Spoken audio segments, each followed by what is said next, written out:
और बड़ी खबर जो मिल रही है वो आपको बताएं, केंद्र सरकार ने वन नेशन वन इलेक्शन की ओर बड़ा कदम बढ़ा दिया है। इसे लेकर के सरकार ने एक कमेटी बनाई है जिसके अध्यक्ष पूर्व राष्ट्रपति रामनाथ कोविंद बनाए गए हैं। अब बड़ी बात यह है कि विशेष संसद सत्र के पहले ये कमेटी बना दी गई है। वहीं इसी बीच बीजेपी अध्यक्ष जेपी नड्डा पूर्व राष्ट्रपति रामनाथ कोविंद के घर पहुंचे और पूर्व राष्ट्रपति से मुलाकात की। तस्वीरें आपके सामने, वन नेशन वन इलेक्शन, इसके ऊपर कदम आगे बढ़ाते हुए सरकार फिलहाल दिखाई दी है। और इन सब के बीच एक कमेटी जो बनाई गई है उसमें अध्यक्ष बनाए गए हैं पूर्व राष्ट्रपति रामनाथ कोविंद। अभी तो कमेटी रचा है, इतना घबराने का क्या जरूरत है। अभी तो कमेटी रचाया गया है। कमेटी रचाने के बाद इसका कमेटी का रिपोर्ट आएगा। कमेटी का रिपोर्ट पब्लिक डोमेन में चर्चा होगा। अगर पार्लियामेंट में जब आता है, पार्लियामेंट में चर्चा होगा। पार्लियामेंट प्रबुद्ध है, भारत देश का प्रजाप्रभुत्व एकदम मैच्योर्ड है, प्रबुद्ध प्रजाप्रभुत्व है, उसमें चर्चा होगा। इतना घबराने का क्या बात है। हम देश दुनिया के बहुत बड़ा प्रजाप्रभुत्व, we are the largest democracy of the world. और इसके साथ ही साथ हम बहुत पुराना डेमोक्रेसी है। India is called as the mother of democracy. ये मदर ऑफ डेमोक्रेसी में बहुत बार ऐसे, ये तो एवोल्यूशन है ये डेमोक्रेसी। जहाँ मैं कर्नाटक से आता हूँ, कर्नाटक से 12th सेंचुरी में डेमोक्रेसी था।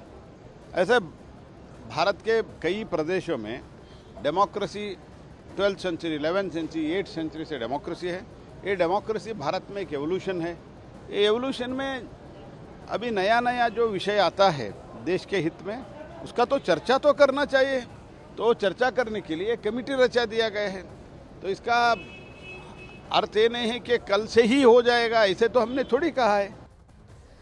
वहीं उत्तर प्रदेश के मुख्यमंत्री योगी आदित्यनाथ ने वन नेशन वन इलेक्शन पर बनी कमेटी का स्वागत किया है। सीएम योगी ने इसे समय की मांग बताया और इससे देश के विकास को एक नया रास्ता खुलने की बात कही है। यह एक अभिनंदनीय प्रयास है। हमें प्रसन्नता है जानकर के कि वन नेशन वन इलेक्शन के लिए जो कमेटी बनी है, इसके अध्यक्ष पूर्व राष्ट्रपति माननीय श्री रामनाथ कोविंद जी को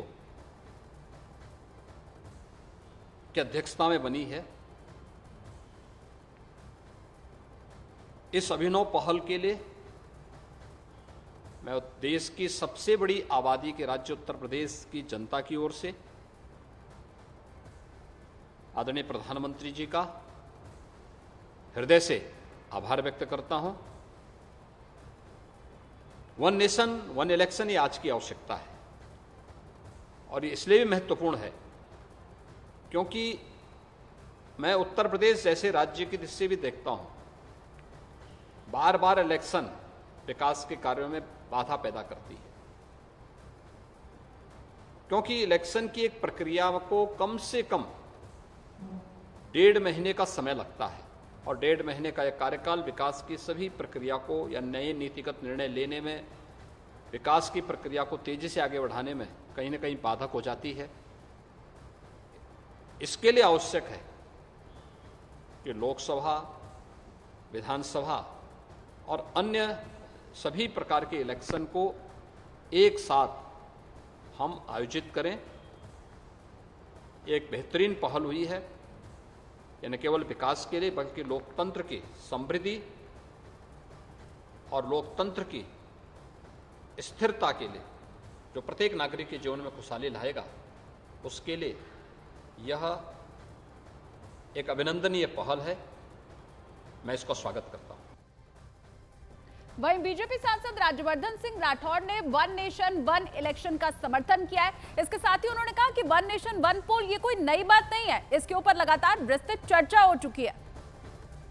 1967 में मोदी सरकार को क्या डर था जब तब तक चुनाव हो रहे थे। 1983 में रिकमेंडेशन तो मोदी सरकार को क्या था, 1999 में, ऐसे करके मैं हर साल गिना दूं। 2014 में सरकार आने से पहले मैनिफेस्टो में लिखा हुआ था। उस समय मोदी सरकार को क्या भय था?